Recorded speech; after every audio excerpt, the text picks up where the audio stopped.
राज्यात मान्सूनपूर्व पावसासाठी पोषक वातावरण तयार झालंय। आज सलग दुसऱ्या दिवशी कोल्हापूर शहरासह जिल्ह्याच्या विविध भागांना मान्सूनपूर्व पावसानं झोडपून काढलं। अचानक आलेल्या पावसामुळे नागरिकांची तारांबळ उडाली। कोल्हापूर शहरात अर्धा तास झालेल्या पावसानं सगळीकडे पाणीच पाणी केलं। गडहिंग्लज शहरातही जोरदार पाऊस झालाय।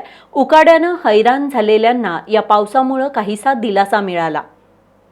राज्यातील वातावरणात मोठा बदल होत असून मान्सूनपूर्व पावसाला पोषक वातावरण झाले। काही ठिकाणी उन्हाचा तडाखा तर काही ठिकाणी मान्सूनपूर्व पाऊस कोसळतोय। आज दुपारी कोल्हापूर शहरासह जिल्ह्याच्या विविध भागाला मान्सूनपूर्व पावसानं झोडपून काढलं। अचानक आलेल्या पावसामुळे नागरिकांची चांगलीच तारांबळ उडाली। करवीर तालुक्यातील कुंभी कारखाना परिसरात आज दुपारी 3 वाजल्यापासून ढगांच्या गडगडाटासह मुसळधार पावसानं हजेरी लावली। तासभर झालेल्या पावसामुळे सर्वत्र पाणीच पाणी झालं। या पावसामुळे काढणीला आलेल्या उन्हाळी भात तसंच भुईमूग, मका यासारख्या पिकांचं मोठं नुकसान झालंय, तर ऊस पिकासाठी हा पाऊस उपयुक्त ठरणारा आहे। पन्हाळा तालुक्याच्या पूर्व भागात सोसाट्याचा वारा आणि विजांच्या कडकडाटासह जोरदार पाऊस झाला। रविवारी हुलकावणी दिलेल्या पावसानं आज हजेरी लावल्या। दुपारी मान्सूनपूर्व पावसानं झोडपून काढलं। पावसामुळे सर्वत्र पाणीच पाणी झालं होतं। दरम्यान महाराष्ट्रात 19 मे पर्यंत मान्सूनपूर्व पावसाची शक्यता भारतीय हवामान खात्यानं वर्तवली आहे। कोल्हापुरात मुंबई उच्च न्यायालयाचं सर्किट बेंच स्थापन करण्यासाठी ज्या ठिकाणी सहकार्य लागेल त्यासाठी नेहमीच कटिबद्ध असल्याचं काँग्रेसचे विधान परिषदेतील गटनेते आमदार सतेज पाटील यांनी स्पष्ट केलंय। महाराष्ट्र शासनाचा प्रस्ताव उच्च न्यायालयाचे मुख्य न्यायाधीश यांच्याकडे देण्यासाठी सर्व पक्षीय लोकप्रतिनिधींसोबत मुख्यमंत्र्यांचीही लवकरच भेट घेऊन पाठपुरावा करू अशी ग्वाही सुद्धा आमदार सतेज पाटील यांनी दिली। कोल्हापूर डिस्ट्रिक्ट बार असोसिएशनच्या नूतन पदाधिकाऱ्यांच्या शिष्टमंडळानं आमदार पाटील यांची आज भेट घेतली। यावेळी ते बोलत होते। कोल्हापूर जिल्हा बार असोसिएशनचे अध्यक्ष ॲडव्होकेट व्ही.आर. पाटील, नूतन कार्यकारिणी आणि बार असोसिएशनच्या माजी पदाधिकाऱ्यांच्या शिष्टमंडळानं विधान परिषदेतील काँग्रेसचे गटनेते आमदार सतेज पाटील यांची अजिंक्यतारा कार्यालयावर भेट घेतली। यावेळी आमदार सतेज पाटील यांनी बार असोसिएशनच्या सर्व नूतन पदाधिकाऱ्यांचं अभिनंदन केलं। कोल्हापुरात सर्किट बेंच स्थापनेचा प्रश्न गेल्या अनेक वर्षांपासून प्रलंबित आहे। याबाबत आमदार सतेज पाटील यांनी राज्य सरकारकडे पाठपुरावा करण्याची मागणी बार असोसिएशनच्या शिष्टमंडळानं केली। त्यावर बोलताना आमदार पाटील यांनी कोल्हापुरात मुंबई उच्च न्यायालयाचं सर्किट बेंच स्थापन करण्यासाठी महाराष्ट्र शासनाचा प्रस्ताव उच्च न्यायालयाचे मुख्य न्यायाधीश यांच्याकडे देण्यात यावा, यासाठी सर्वपक्षीय लोकप्रतिनिधी सोबत मुख्यमंत्र्यांची भेट घडवून पाठपुरावा करू अशी ग्वाही दिली। यावेळी उपाध्यक्ष advocate T S. Padekar, joint secretary advocate Suraj Bhosale, local auditor Pramod Dabhade, महिला प्रतिनिधी मनीषा सातपुते, कार्यकारिणी सदस्य वैष्णवी कुलकर्णी, मीना पाटोळे, स्नेहल गुरव, निखिल मुदगल, वैभव पाटील, माजी अध्यक्ष ॲडव्होकेट संपतराव पवार, अजित मोहिते, गिरीश खडके, राजेंद्र चव्हाण, माजी सेक्रेटरी रवींद्र जानकर, इंद्रजित चव्हाण, अजित पाटील, प्रशांत पाटील, अभिषेक मिठारे, प्रकाश मुंडे उपस्थित होते। महाराष्ट्र राज्य माध्यमिक आणि उच्च माध्यमिक शिक्षण मंडळाकडून घेण्यात आलेल्या 10वीच्या परीक्षेचा निकाल उद्या मंगळवारी ऑनलाईन पद्धतीनं जाहीर होणार आहे। विद्यार्थ्यांना दुपारी 1 वाजता मंडळाच्या अधिकृत संकेतस्थळावर हा निकाल पाहता येणार आहे। राज्यभरातील सुमारे 15 लाखांहून अधिक विद्यार्थ्यांनी 10वीची परीक्षा दिली आहे। यंदा परीक्षेदरम्यान कॉपीमुक्त अभियानाची प्रभावी अंमलबजावणी झाली, त्यामुळे कॉपीच्या घटनांमध्ये घट झाली आहे। काही दिवसांपूर्वीच 12वी परीक्षेचा निकाल जाहीर झाला होता, त्यामुळे 10वीचा निकाल कधी जाहीर होणार याची उत्सुकता होती। ही उत्सुकता आता संपली असून उद्या म्हणजेच मंगळवारी दुपारी 1 वाजता 10वीचा निकाल जाहीर होणार आहे। मंडळाच्या अधिकृत संकेतस्थळावर हा निकाल पाहता येणार आहे। 12वीच्या निकालात 1.5% घट झाली असताना 10वीचा निकाल वाढणार की घटणार याकडे सर्वांचं लक्ष आहे। कोल्हापूर विमानतळाच्या सुरक्षेच्या कारणास्तव विमानतळ ते तामगाव, नेरली, हलसवडे दरम्यानचा महत्त्वाचा रस्ता मोठे खंदक पाडून प्रशासनाकडून अचानकपणे कायमस्वरूपी बंद करण्यात आला। या निर्णयाच्या विरोधात आज करवीर तालुक्यातील तामगावमधील ग्रामस्थ आक्रमक झालेत. त्यांनी मोर्चा काढून रस्ता बंद केलेल्या ठिकाणी ठिय्या मारला. उजळाईवाडी विमानतळाच्या सुरक्षिततेच्या कारणास्तव विमानतळ ते तामगाव नेरली हलसवडे दरम्यानचा महत्त्वाचा रस्ता मोठे खंदक पाडून प्रशासनाकडून अचानकपणे कायमस्वरूपी बंद केलाय. यामुळे तामगाव नेरली हलसवडे इथले नागरिक, शेतकरी, विद्यार्थी आणि MIDCतील कामगारांचे प्रचंड हाल होत आहेत. पर्यायी मार्ग उपलब्ध नसल्यानं नागरिकांना 8 ते 10 किलोमीटरचा फेरा मारावा लागतोय. त्यामुळे ग्रामस्थांनी आज कडकडीत बंद पाळून रस्ता बंद केलेल्या ठिकाणापर्यंत मोर्चा काढला. या ठिकाणी त्यांनी घोषणाबाजी करत ठिय्या मारला. रस्ता पुन्हा खुला होईपर्यंत जागा न सोडण्याचा निर्धार त्यांनी केला. पर्यायी मार्ग पूर्ण होईपर्यंत हा मुख्य रस्ता तातडीनं खुला करण्यात यावा, अन्यथा तीव्र आंदोलन छेडण्यात येईल असा इशाराही देण्यात आला. या आंदोलनाच्या पार्श्वभूमीवर माजी आमदार ऋतुराज पाटील यांनी घटनास्थळी भेट देत ग्रामस्थांचं म्हणणं ऐकून घेतलं. हा रस्ता तातडीनं खुला करण्यासाठी आम्ही प्रशासनावर दबाव आणू असं आश्वासन त्यांनी दिलं. आंदोलनात ग्रामपंचायत पदाधिकारी, सर्वपक्षीय नेते, स्थानिक संस्थांचे पदाधिकारी आणि मोठ्या संख्येनं ग्रामस्थ सहभागी झाले होते. भारत आणि पाकिस्तानमधील शस्त्रसंधीच्या पार्श्वभूमीवर आज भारतीय शेअर बाजारात तेजी दिसून आली. आजच्या सत्रात सेन्सेक्स तब्बल 2,975 अंकांनी वाढून 82,429 वर बंद झाला, तर निफ्टी 50 निर्देशांक 916 अंकांच्या वाढीसह 24,924 वर पोहोचला. सेन्सेक्सची वाढ 3.7 आणि निफ्टीची वाढ 3.8% इतकी राहिली.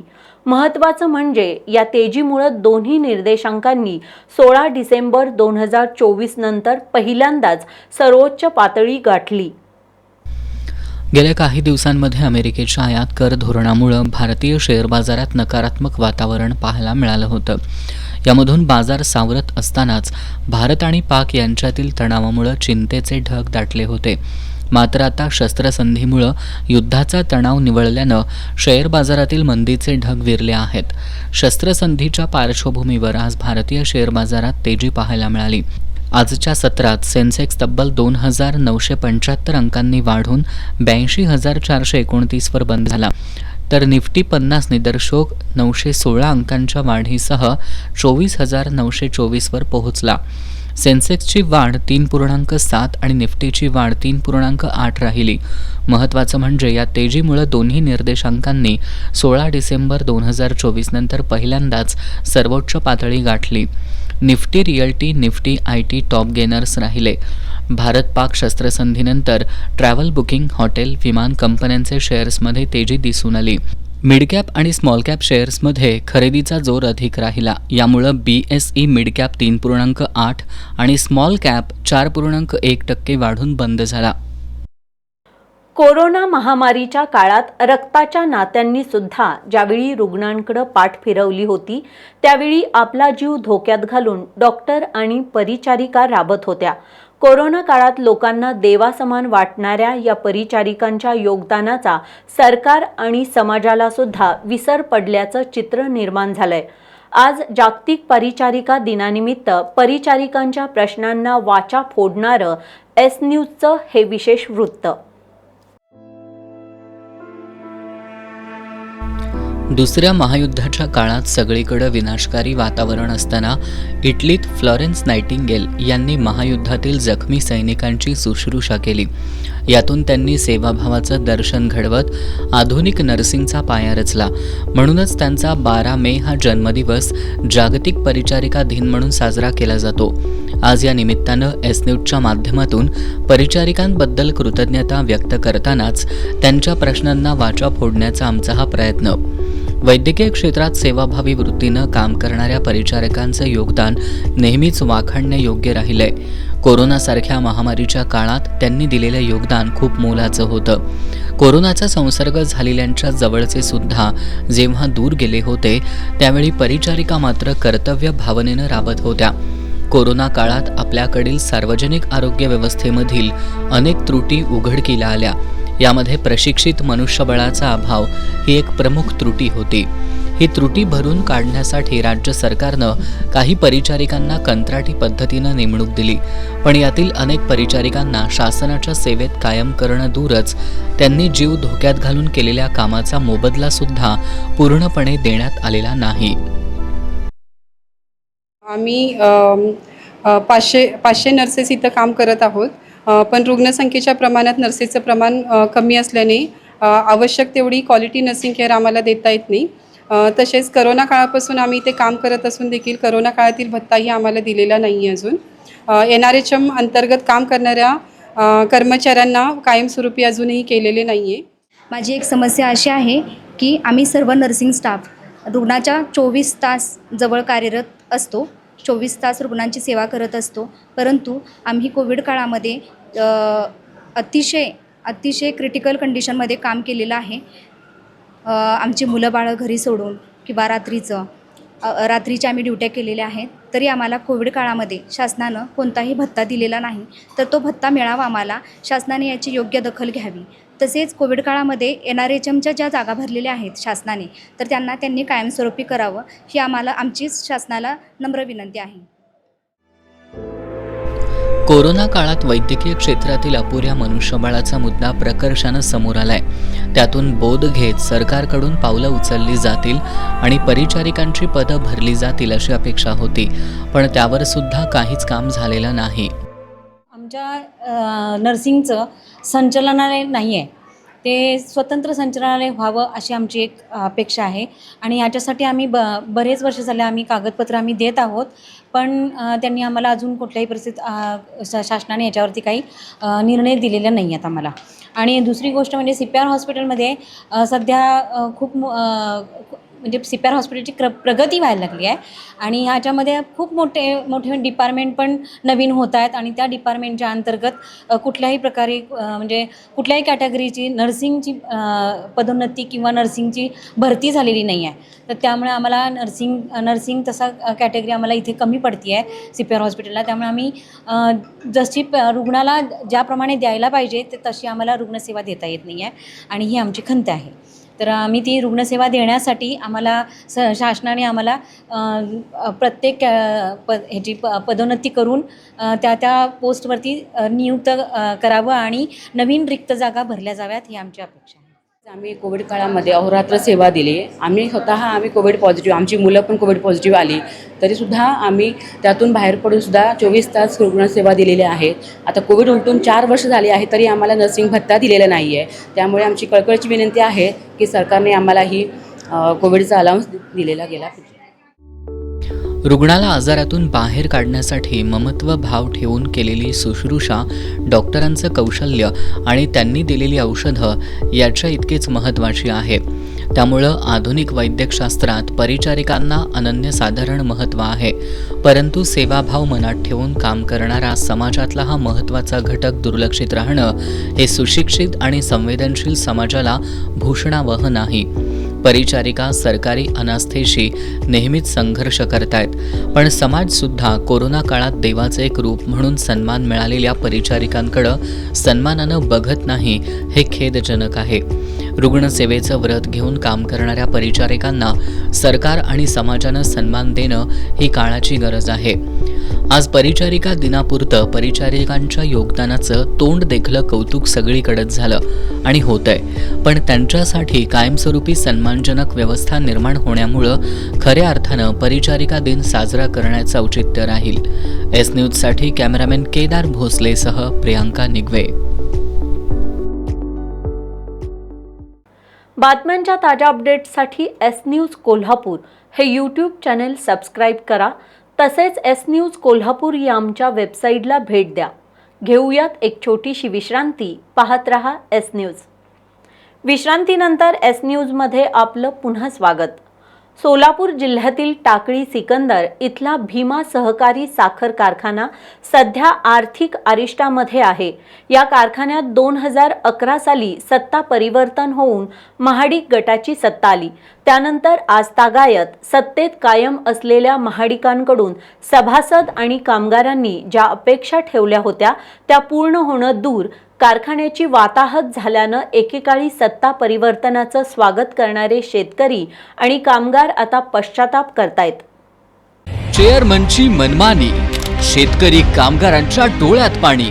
लोकांना माहीतच नाही ना माडिक साहेब कोण आहेत. पाकिटं घरात येत होती 3,000 पहिली येत होती.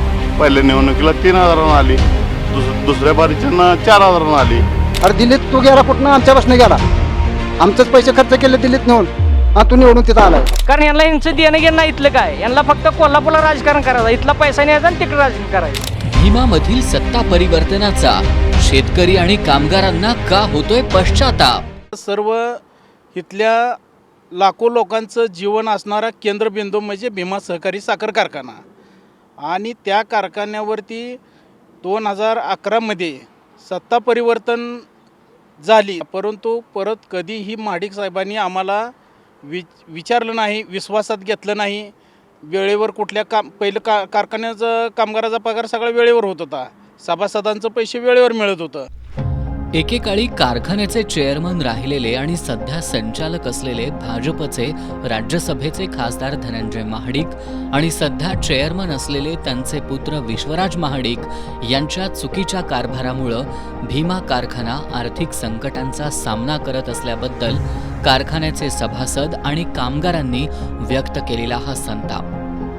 खरं तर कारखान्याचे सभासद आणि कर्मचारी 2011 साली कारखान्यात झालेल्या परिवर्तनानंतर कारखान्याच्या प्रगतीबद्दल खूप आशावादी होते, पण त्यांची निराशा झाली आहे. कारखान्याची सध्याची अवस्था बघून सभासद आणि कामगार खासदार महाडिकांच्या वडिलांच्या नेतृत्वाखाली सुद्धा एकदा कारखान्याची अशीच अवस्था झाली होती असं सांगतायत. अशीच घटना घडली होती की हा कारखाना सलाईनमध्ये होता. सलाईनमध्ये असताना ह्याला 2 डॉक्टर आले होते, एक पांडुरंग दादा आणि परिचारक मालक. वर्ण सरकारनं पाठवले दोघांनी जावा म्हणजे ही कारखाना तेवढा नीट करा. ते दोघांनी हा कारखाना नीट केला म्हणजे कसा केला, त्यांना किती वेदना झाल्या असतील नीट करताना. त्यावेळी सरकारनं नेमलेल्या प्रशासक मंडळामध्ये सुधाकर पंत परिचारक, पांडुरंग शेळकेंसह स्थानिकांचा समावेश होता. त्यांनी पुन्हा प्रयत्नपूर्वक कारखान्याला ऊर्जित अवस्था आणली. अरे या पांडुरंग दादानी कष्ट केले ह्याच्यात, त्याने कष्ट करून त्याचे हाडे झिजवलेत, आणि तो सलाईनलावरचा कारखाना तुझ्या बानं सलाईनमध्ये घातलेला तो उभा करायला आहे, आणि पुन्हा तो आला अजून सलाईनमध्ये द्यायला त्याला कॅन्सल करायला लावला. हां, अरे कॅन्सलचा कारखाना नीट केला आहे ते आम्ही. आता जी परिस्थिती आहे तशी त्यांच्या वडिलाकडून बी तशीच परिस्थिती झाली, त्यांना कधी चालवता आलं नाही. त्यावेळेला पांडुरंगदेव शेळके, समाधानदादा शेळके यांचे वडील आणि सुधाकरपंत परिचारक मालक यांनी ह्याच्यात लक्ष घालून हा कारखाना परत व्यवस्थित रुटीनला आणला आणि एकेकाळी पूर्ण देशधडीला लागलेली संस्था त्यांनी परत पूर्वपदावर चांगली आणली. स्थानिक राजकीय समीकरणांमुळे 2011 साली खासदार महाडिकांच्या नेतृत्वाखालील पॅनेलनं सत्ता मिळवली. ही सत्ता मिळवण्यासाठी भीमा कारखान्यात सुद्धा अन्य ठिकाणच्या निवडणुकांप्रमाणे निवडणूक जिंकण्याचा खास महाडिक पॅटर्न इथं सुद्धा राबवण्यात आल्याचं सभासद सांगतायत. निवडणूक पॅटर्न कारणीभूत आहे. कसं आहे, त्यांनी सांभाळती लोक, गावगाव एक दोन लोक सांभाळते, त्यांच्यापाशी पैसे आणून देते ती. त्यांचा एक माणूस संघ असतो, त्यांचा एक माणूस संघ असतं आणि गावातली संघ असते, सभासदापर्यंत पैसे पोचवते ती. पहिलं 3,000 होतं, आता 4,000 दिलं. एकदा सत्ता आल्यानंतर आपल्या मर्जीतले सभासद वाढवायचे आणि सत्ता टिकवण्यासाठी अडचणीचे ठरणारे सभासद कमी करायचे, हा फंडा महाडिकांनी या कारखान्यात सुद्धा वापरलाय. जी फाउंडेशन सभासद असते, फाउंडेशन सभासद जी होते, माझे वडील तर 2,000 रुपये सालान चाकरी धरून फाउंडेशन सभासद आदरणीय पांडुरंगदादांनी त्यावेळेस केलेलं होतं. माझ्या वडिलाला सत्ता आल्यानंतर आमचा ऊस असतानासुद्धा ऊस घेतला नाही. दगडू पठाण म्हणून आमच्या चिडबाई होते, त्यांनी सांगितलं चेअरमन साहेबांनी आम्हाला घेऊ नका म्हणून सांगितलेलं आहे, आणि त्यांनी परत ऊस आला नाही म्हणून सभासद कमी केले. कारखान्याची सत्ता आपल्याकडे राहावी यासाठी प्रत्येक निवडणुकीत महाडिकांकडून सभासद हिताच्या कारभाराची वारेमाप आश्वासनं दिली जायची, पण त्या आश्वासनांची प्रत्यक्षात अंमलबजावणी मात्र शून्य असल्याचं सांगत कामगार आणि सभासद संताप व्यक्त करतायत. अरे कॉलनीतल्या लोकांना राहायला जागा ठेवली नाही, त्यावेळेला तू काय बॅट दिली ती? मी 3 मजली इमारत बांधीन, पुन्हा ती कॉलेज काढीन. अरे कॉलेज बघ कसं झाली, पडा लागली काय. अरे शेतकी कॉलेज करणार आहे मी, एखादं मेडिकल कॉलेज करणार आहे. आणि आता काय कुठं दिल्लीला गेले काय मेडिकल कॉलेज तुझं? हां, कुठं आहे दवाखाना? दिल्लीत आहे काय? अरे इथल्या लोकांचं बघ मग दिल्ली. अरे दिल्लीत तू गेला कुठनं? आमच्यापासून गेला, आमचंच पैसे खर्च केले दिल्लीत नेऊन, हां तू निवडून तिथं आलाय. खरं तर या कारखान्यापासून 20 किलोमीटरच्या अंतरात मुबलक प्रमाणात आणि चांगल्या रिकव्हरीचा ऊस असताना कारखाना चालत काही नाही. याचं उत्तर देताना इथले सभासद, कामगार महाडिकांच्या चुकीच्या कारभाराकडे बोट दाखवतायत. म्हणजे 20 किलोमीटर यातलं समजा कार्यक्षेत्र उसा वाचून बंद पडलेली संस्था नाही, ह्यांच्या ढिसाळ कारभारामुळे बंद पडलेली संस्था ही, आणि बंद पाडू लागलीत. कारण यांना यांचं देणं घेणं नाही इथलं काय, यांना फक्त कोल्हापूरला राजकारण करायचं, इथला पैसा न्यायचा आणि तिकडे राजकारण करायचं. तिकडे गेलं की इकडचं सांगायचं आमचं सोलापूर जिल्ह्यात असं आहे, आणि तिकडून इकडं आली आमचं कोल्हापुरात असं आहे. असं नुसतं मोठेपणा सांगून मोठं होत नसतं माणूस. समाजाचं काहीतरी देणं लागतं, मग माणूस मोठा होत असतो. समाजात देताना, समाजात ज्यावेळेला राजकारण करत असताना त्याला ओलवा लागतो की ते आपण काहीतरी ह्या लोकांचं देणं लागतं, तेव्हा लोक पाठीमागे येत असतात. अशी लोक येत नसतात पाठीमागं.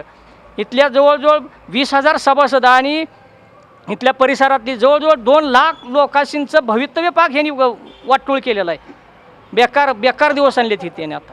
भीमा कारखान्याच्या कार्यक्षेत्रातील कामगार आणि सभासद, ऊस उत्पादक शेतकऱ्यांच्या या प्रातिनिधिक प्रतिक्रियांवरून या कारखान्याचा कारभार कसा असेल याचा अंदाज येतोय. सहकारामध्ये सर्वोच्च असलेले सभासद आपलं हित कोण साधेल याचा विचार करून संबंधित संस्थेचे कारभारी निवडतात. त्यानुसार मोठ्या आशेनं 2011 साली सभासदांनी कारखान्यात परिवर्तन घडवलं. पण त्यानंतर 2-3 वर्षांचा अपवाद सोडला तर आज तागायत भीमा कारखान्याची झालेली अधोगती बघून सभासद आणि कामगार सत्ता परिवर्तनाबद्दल तीव्र नाराजी व्यक्त करतायत. आणि मी पहिल्यापासून भीमराव माडकाचा मी फॅन होतो पहिला, परंतु यांच्या वागण्यामुळं मी यांच्या क्रॉसमध्ये आहे.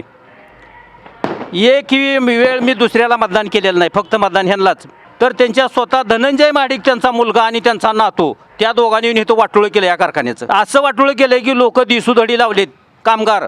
कुणालाही विश्वासात न घेता महाडिकांनी भीमा कारखाना मल्टीस्टेट केल्यामुळं सभासद आणि कामगारांच्या संतापात भरच पडलीय. पुढील भागात आता कुणावर आहे भीमा कारखान्याचे सभासद आणि कामगारांची भिस्त?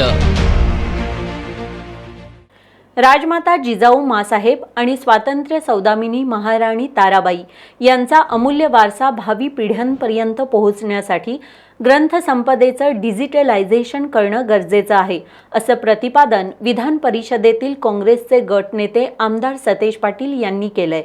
ते वसुधा पवार यांनी लिहिलेल्या चरित्र ग्रंथाच्या प्रकाशन समारंभात बोलत होते. वसुधा पवार लिखित राजमाता जिजाऊ माँसाहेब आणि स्वातंत्र्य सौदामिनी महाराणी ताराबाई यांच्या चरित्र ग्रंथाचं रविवारी सायबर महाविद्यालयात याज्ञसेनी राजे छत्रपती यांच्या हस्ते प्रकाशन करण्यात आलं. यावेळी खासदार शाहू महाराज, विधान परिषदेतील काँग्रेसचे गटनेते आमदार सतेज पाटील, संयोगिता राजे छत्रपती, ज्येष्ठ इतिहास अभ्यासक डॉक्टर जयसिंगराव पवार, ज्येष्ठ सामाजिक कार्यकर्त्या सरोज ND पाटील आदींची प्रमुख उपस्थिती होती. यावेळी बोलताना आमदार सतेज पाटील यांनी जिजाऊ माँसाहेब आणि महाराणी ताराबाई यांचा इतिहास वसुधा पवार यांनी अत्यंत प्रभावीपणे आपल्या लेखणीतून मांडला असल्याचं सांगितलं. पुढील अनेक वर्षात हा अमूल्य वारसा भावी पिढ्यांपर्यंत पोहोचवण्यासाठी अशा प्रकारचा इतिहास डिजिटलायझेशनच्या माध्यमातून लोकांसमोर आणणं अत्यंत महत्त्वाचं आहे. जिजाऊ माँसाहेब आणि महाराणी ताराबाई यांचं जीवनचरित्र तरुण पिढीसाठी दिशादर्शक ठरेल, असंही आमदार सतेज पाटील यांनी सांगितलं. ज्येष्ठ सामाजिक कार्यकर्त्या सरोज ND पाटील यांनी ज्याप्रमाणे प्रत्येक यशस्वी पुरुषाच्या मागं महिला असते, त्याप्रमाणे पुरुष पाठीशी राहिल्यास प्रत्येक कर्तृत्ववान महिला पुढे जातील. अशा महिला कोणत्याच क्षेत्रात मागं पडणार नाहीत, असा विश्वास व्यक्त केला. संयोगिता राजे छत्रपती, याज्ञसेनी राजे छत्रपती, लेखिका वसुधा पवार, डॉक्टर मंजुश्री पवार यांनीही मनोगत व्यक्त केली. यावेळी दत्त उद्योग समूहाचे अध्यक्ष गणपत पाटील, मनोविकास प्रकाशनचे आशिष पाटकर, अण्णासो डांगे, रणजित शिंदे, बाळ पाटणकर, व्यंकप्पा भोसले, मेघाताई पानसरे, शिवाजीराव चव्हाण, सुशीलकुमार लवटे आदी मान्यवर उपस्थित होते. राज्यातील आरोग्य विभागातील प्रत्येक घटकाचा यापुढे सन्मान होईल अशी ग्वाही राज्याचे आरोग्यमंत्री प्रकाश आंबेडकर यांनी दिली आहे. ते राज्यस्तरीय फ्लोरेन्स नाइटिंगेल पुरस्कार वितरण सोहळ्यात बोलत होते. 12 मे या आंतरराष्ट्रीय परिचारिका दिनानिमित्त शासनाच्या सार्वजनिक आरोग्य विभागाच्या वतीनं राज्यस्तरीय फ्लॉरेन्स नायटिंगेल पुरस्कार वितरण सोहळा आयोजित करण्यात आला. राज्याचे आरोग्यमंत्री प्रकाश आंबेडकर, शिवसेना शिंदे गटाचे खासदार धैर्यशील माने यांच्या उपस्थितीत दीपप्रज्वलनानं या कार्यक्रमाची सुरुवात करण्यात आली. यावेळी बोलताना नामदार प्रकाश आंबेडकर यांनी कोरोना काळात सार्वजनिक आरोग्य विभागाचं महत्त्व सर्वांना समजून आलं असं सांगून आरोग्य विभागातील प्रत्येक घटकानं आरोग्य सेवेची आपली जबाबदारी समर्थपणे पार पाडावी असं आवाहन केलं. इथून पुढे राज्यातील आरोग्य विभागातील प्रत्येक घटकाचा सन्मान होईल अशी ग्वाही त्यांनी यावेळी दिली. यावेळी बीडच्या रमागिरी, संभाजीनगरच्या शुभांगी थोरात, गडचिरोलीच्या आशा बावणे, चंद्रपूरच्या वंदना बर्डे, अंबरनाथच्या उषा बनगर, अकोल्याच्या ममता मनठेकर या अधिसेविकांना राज्यस्तरीय फ्लॉरेन्स नायटिंगेल पुरस्कार, तर जिल्ह्यातील GNM विभागात वसाहत रुग्णालय गांधीनगरच्या कल्पना रत्नाकर, सेवा रुग्णालय कसबा बावडाच्या जयश्री रणवरे आणि विद्यागिरी, उपजिल्हा रुग्णालय कोडोलीच्या सुधा बर्गे, LHV विभागात हुपरीच्या उमा बोते, उमा बेडगे, बांबवडेच्या गौरी कारखानीस, गौरी परसणीकर, कडगावच्या सुनीता देसाई, ANM विभागात रुकडीच्या मनीषा कांबळे, म्हसरंगच्या अश्विनी वारके, बोरबेट असळतच्या मीता पवार, तांबोळवाडीच्या शुभांगी पाटील यांना जिल्हास्तरीय पुरस्कारानं सन्मानित करण्यात आलं.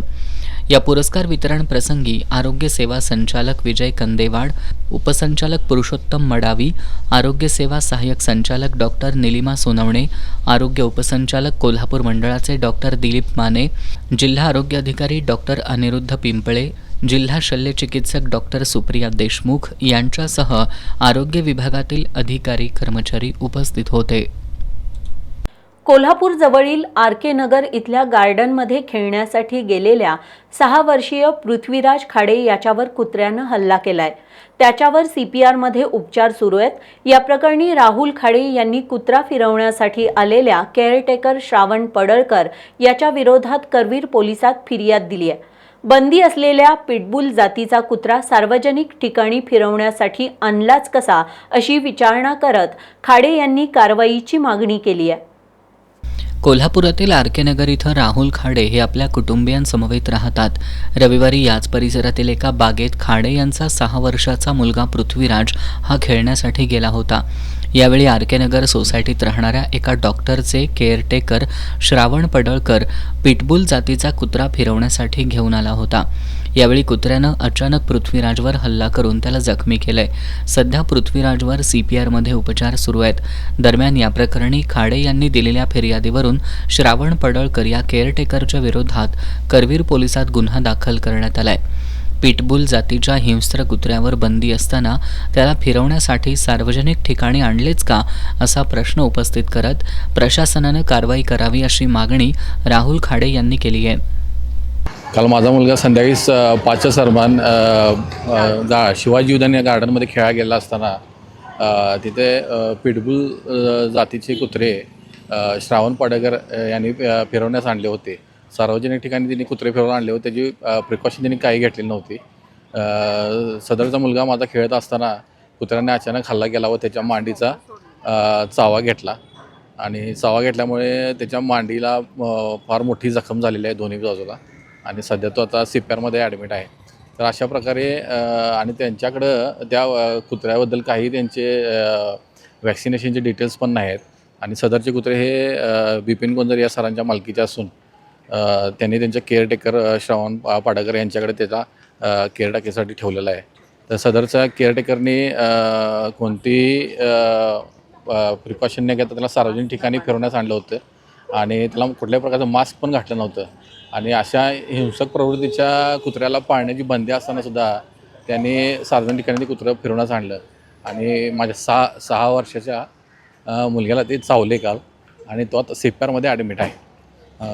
अशा प्रकारचे बंदी असताना अशा प्रकारची हिंसक प्रवृत्तीची कुत्री पाळणे व त्यांना कुठलेही प्रिकॉशन न करता त्यांना सार्वजनिक ठिकाणी फिरवण्यात आणलं जाते. त्यामुळे आज त्या मुलग्याच्या जीवाशी धोका निर्माण झालेला आहे. तरी प्रशासनानं आणि महानगरपालिकेने आणि पाचगाव ग्रामपंचायतीने याच्याकडे लक्ष द्यावं आणि भविष्यात अशा कुठल्याही घटना होऊ नयेत यासाठी ठोक पर्याय काहीतरी त्यांनी काढावा आणि भविष्यात असंही कुत्र्यामुळं कुठल्याही मनुष्यावर असा हल्ला होणार नाही याची काळजी घ्यावी. सध्या कोल्हापूर गगनबावडा रस्त्याच्या रुंदीकरणाचं काम सुरू आहे. या कामामध्ये साबळेवाडी फाटा इथं मोरीचं बांधकाम करण्यात आलेलं नाही, त्यामुळं गटारीतलं पाणी तुंबून रस्त्यावर आलंय. मान्सूनपूर्व पावसातच गटारी तुंबल्यामुळं साबळेवाडीमधील ग्रामस्थ आक्रमक झालेत. त्यांनी मोरीचं काम झालं नाही तर आक्रमक आंदोलन करू असा इशारा दिलाय. काल झालेल्या पहिल्या पावसातच गटारी तुंबल्यानं कोल्हापूर गगनबावडा मार्गावरील साबळेवाडी फाट्याजवळ असलेल्या हॉटेल आणि दुकानांमध्ये पाणी शिरल्यानं ग्रामस्थ आक्रमक झालेत. कोल्हापूर गगनबावडा रस्त्याच्या रुंदीकरणाचं काम सध्या सुरू असून साबळेवाडी फाटा इथं मोरी न केल्यानं गटारीतलं पाणी तुंबून रस्त्यावर आलंय. यामुळे या ठिकाणी लहान मोठे अपघात घडत आहेत. त्यामुळे तातडीनं या ठिकाणी मोरी करावी आणि गावांना जोडणारे रस्ते उंच करावेत अशी मागणी ग्रामस्थांनी केली आहे. अन्यथा तीव्र आंदोलन करण्याचा इशारा देण्यात आलाय. रस्त्याचं रुंदीकरण चालू आहे तरी सुद्धा या ठिकाणी दोन्ही बाजूला गटर आहेत आणि त्या गटराचे पाणी निचरा होण्यासाठी मोहरी मागितलेली आहे. तर मोहरीचं काही काम केलेलं नाही आणि हा जे रस्ता रुंदीकरण कमी झालेला आहे आणि काम बंद पडला समजला रात्रीच्या वेळा हे काम केलेलं आहे. त्याच्यामुळं आज इथं दोन्ही बाजूला पाणी आणि ह्या दुकानाच्या ह्या दोन्ही दुकानदारांना ह्या पाण्याचा त्रास होतो आहे आणि तसंच आम्ही ग्रामपंचायतीकडनं दोन्ही गटारांची मागणी केलेली आहे. परंतु शासन कुठल्याही प्रकारचं लक्ष देत नाही. PWDला सुद्धा आम्ही बरेच वेळा मागणी केलेली असताना सुद्धा त्यांनी काय केलं नाही. त्यामुळं आज हे शेवटचा इशारा देतोय आणि या वळीव पावसात ही तर आहे तर पावसाळ्यात काय होणार जर हे नाही दखल घेतली तर याचा रस्ता रोको आंदोलन करणाऱ्या शेतकरी संघटना भारतीय कम्युनिस्ट पक्ष आणि कोल्हापूर जिल्हा बस वाहतूक संघटनेच्या वतीनं कोल्हापूर जिल्ह्याचे पालकमंत्री प्रकाश आंबेडकर यांचे एका गंभीर प्रकरणाकडे लक्ष वेधण्यात आलंय. या निवेदनात 28 जानेवारी रोजी पोलिसांनी केलेल्या मारहाणीच्या घटनेचा उल्लेख करत त्या संदर्भात विविध मागण्या करण्यात आल्या आहेत. भाकप आणि कोल्हापूर जिल्हा बस वाहतूक संघटनेनं पालकमंत्री प्रकाश आंबेडकर यांना निवेदन सादर करून पोलिसांच्या कार्यपद्धतीवर प्रश्न उपस्थित केलेत. या निवेदनात शाहूपुरी पोलीस ठाण्याचे सहाय्यक पोलीस निरीक्षक विशाल मुळे यांच्यावर गंभीर आरोप करण्यात आलाय. मुळेंनी भाकपचे सहसचिव आणि जिल्हा बस वाहतूक संघटनेच्या पदाधिकाऱ्यांना भर रस्त्यात अमानुषपणे मारहाण केली असून त्या संदर्भात तक्रार दाखल करण्यासाठी गेले असताना पोलीस ठाण्यातही रक्तबंबाळ होईपर्यंत मारहाण करण्यात आल्याकडं पालकमंत्र्यांचं लक्ष वेधण्यात आलंय. भाकपनं या संदर्भात जिल्हा पोलीस अधीक्षक, मानव अधिकार आयोग आणि इतर सक्षम प्राधिकरणांकडे तक्रारी दाखल केल्यात. या निवेदनाद्वारे पालकमंत्र्यांनी याची दखल घेऊन उच्चस्तरीय चौकशी करावी आणि दोषींवर फौजदारी स्वरूपाची कारवाई करावी अशी मागणी करण्यात आली आहे. त्याचबरोबर या निवेदनात सहाय्यक पोलीस निरीक्षक विशाल मुळेंना निलंबित करावं, शहर पोलीस उपअधीक्षक अजित टिके आणि पोलीस निरीक्षक संतोष डोकेंची बदली करावी, तसंच संबंधितांवर गुन्हे दाखल करावेत, मारहाणीच्या घटनेशी संबंधित CCTV फुटेज आणि अन्य कागदपत्र माहिती अधिकारात उपलब्ध करून द्यावीत अशा मागण्याही करण्यात आल्यात. पालकमंत्र्यांनी मारहाणी संदर्भातील व्हिडिओ बघून 7 दिवसांच्या आत दोषी अधिकाऱ्यांवर कारवाई करण्यात येईल असं आश्वासन दिल्याचं भाकपच्या वतीनं सांगण्यात आलंय. निवेदन सादर करताना भाकपचे जिल्हा सचिव सतीशचंद्र कांबळे, शहर सचिव रघुनाथ कांबळे यांच्यासह अन्य पदाधिकारी आणि कार्यकर्ते उपस्थित होते. योग आणि आयुर्वेद हीच खरी जीवनाची गुरुकिल्ली आहे असं प्रतिपादन डॉक्टर रणजित चिकोडे यांनी केलं. कसबा बावडा इथले सामाजिक कार्यकर्ते बंडू जाधव आणि पंचगिरी आयुर्वेद या संस्थेच्या माध्यमातून आयोजित मार्गदर्शन शिबिरात ते बोलत होते. यावेळी विविध क्षेत्रात उल्लेखनीय काम करणाऱ्या मान्यवरांसह संस्थांचा गौरव करण्यात आला. कसबा बावडा इथले सामाजिक कार्यकर्ते रामकृष्ण उर्फ बंडू जाधव आणि पंचगिरी आयुर्वेद या संस्थेच्या माध्यमातून लाईन बाजार इथल्या त्र्यंबोली सभागृहात मार्गदर्शनपर शिबिराचं आयोजन करण्यात आलं होतं. या कार्यक्रमाला डॉक्टर रणजित चिकोडे यांची प्रमुख उपस्थिती होती. या शिबिराला परिसरातील नागरिकांचा उत्स्फूर्त प्रतिसाद लाभला. कार्यक्रमाच्या सुरुवातीला स्वरमंजिरी हा बहारदार गीतांचा कार्यक्रम सादर करण्यात आला. यामध्ये अनेकांनी हिंदी मराठी गाणी सादर करून उपस्थितांना मंत्रमुग्ध केलं. यावेळी बोलताना डॉक्टर रणजित चिकोडे यांनी जीवनामध्ये योगाचं महत्त्व तसंच आयुर्वेदाचं महत्त्व विशद केलं. पंचगिरी आयुर्वेद या संस्थेच्या विविध आजारांवर औषधांचे फायदे त्यांनी सांगितले. योग आणि आयुर्वेद हीच खरी जीवनाची गुरुकिल्ली आहे असं डॉक्टर चिकोडे यांनी सांगितलं. यानंतर विविध क्षेत्रात उल्लेखनीय काम करणाऱ्या मान्यवरांचा सत्कार करण्यात आला. कसबा बावडा लाईन बाजार परिसरात सामाजिक जाणीवेनं काम करणाऱ्या छत्रपती शिवाजी महाराज पुतळा समिती, राजाराम बंधारा group, Kasba Bawda pavilion ground वृक्षप्रेमी ग्रुप, डॉक्टर बाबासाहेब आंबेडकर उद्यान, हनुमान तलाव स्वच्छता समिती, बावडा रेस्क्यू फोर्स यासह अपंगांसाठी काम करणाऱ्या सुहास डोंगरे अशा अनेकांचा मान्यवरांच्या हस्ते सत्कार करण्यात आला. यावेळी अमित बोधे, ॲडव्होकेट वृषाली देसाई, हनुमंत वाघ, प्राध्यापक S.R. पाटील, श्रीकांत चव्हाण, रामकृष्ण उर्फ बंडू जाधव, वैशाली जाधव, किशोर पाटील यांच्यासह नागरिक उपस्थित होते.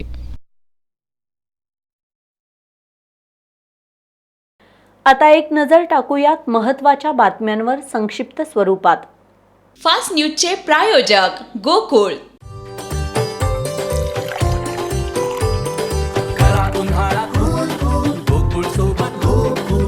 गोकुळ सोबत गोकुल. कारवाईस केव्हाही तयार, भारताचा पाकला पुन्हा इशारा. शत्रूला धडकी भरवणारी ताकद भारतीय नौदलानं दाखवली. पाकिस्तानच्या पापाचा घडा भरला होता म्हणूनच राबवले operation Sindoor. Air marshal A.K. Bharti. भारताच्या सीमेवर अवकाशातून राहणार करडी नजर. इस्रो लॉन्च करणार नवी सॅटेलाइट. भारत पाक तणाव निवळला. भारतातील 32 विमानतळ उड्डाणासाठी सज्ज. 15 मेपर्यंतची बंदी उठवली. 2 वाहनांमध्ये झालेल्या भीषण धडकेत 13 जणांचा मृत्यू. छत्तीसगडच्या रायपूर जिल्ह्यातील रायपूर बालोदा बाजार रस्त्यावर सारा गाव जवळील घटना. विराट कोहलीची कसोटी क्रिकेटमधून निवृत्ती. चाहत्यांना धक्का. बातम्यांच्या ताज्या अपडेट्ससाठी टेलिग्रामवर S न्यूज कोल्हापूर सबस्क्राईब करा. तसेच S न्यूज कोल्हापूर हे फेसबुक पेज लाईक करा. वेळ झाली आहे एका छोट्याशा विश्रांतीची. आपण पाहत रहा S न्यूज. विश्रांतीनंतर S न्यूजमध्ये आपलं पुन्हा स्वागत. चंदूर गावचे उपसरपंच फिरोज शेख यांनी आपल्या पदाचा गैरवापर करून काही लोकांवर अन्याय केलाय असा आरोप चंदूर शाहूनगर परिसरातील नागरिकांनी केलाय. याबाबत त्यांनी सरपंच आणि शिवाजीनगर पोलिसांना निवेदन देऊन उपसरपंच शेख यांच्यावर कारवाईची मागणी केली आहे. चंदूर शाहूनगर परिसरामध्ये चोरीच्या प्रमाणात वाढ झाली आहे. गेल्या 4 ते 5 महिन्यांमध्ये स्थानिकच असणाऱ्या काही चोरट्यांनी चोरी केली आहे. काही नागरिकांनी चोरांना रंगेहात पकडून पोलिसांच्या ताब्यात देत असताना चंदूर गावचे उपसरपंच फिरोज शेख यांनी चोराला बाजूला घेऊन त्याच्याशी चर्चा केली. तसंच एका गुंड प्रवृत्तीच्या लोकांकडून शुभम पाटील याला मारहाण केली. याच्या निषेधार्थ चंदूर शाहूनगर परिसरातील नागरिकांनी आज चंदूर गावचे सरपंच आणि शिवाजीनगर पोलीस ठाण्याचे पोलीस निरीक्षक सचिन पाटील यांना निवेदन देऊन उपसरपंच शेख यांच्यावर कारवाईची मागणी केली. यावेळी संतोष हत्तीकर, शहाजी भोसले, दत्ता पाटील, अनिकेत पानकुडे, तेजस राणे, सूरज लाड, करण बावडेकर यांच्यासह शाहूनगर परिसरातील नागरिक उपस्थित होते. विशाळगडावर गडदेवता वाघजाई देवीचं मंदिर आहे. या मंदिरात वाघजाई देवीची नवीन मूर्ती बसवून तिची मराठा तितुका मेळवावा प्रतिष्ठानच्या कार्यकर्त्यांकडून प्राण प्रतिष्ठापना करण्यात आली. विशाळगडाच्या पायथ्याशी ऐतिहासिक गडदेवता वाघजाई देवीचं मंदिर आहे.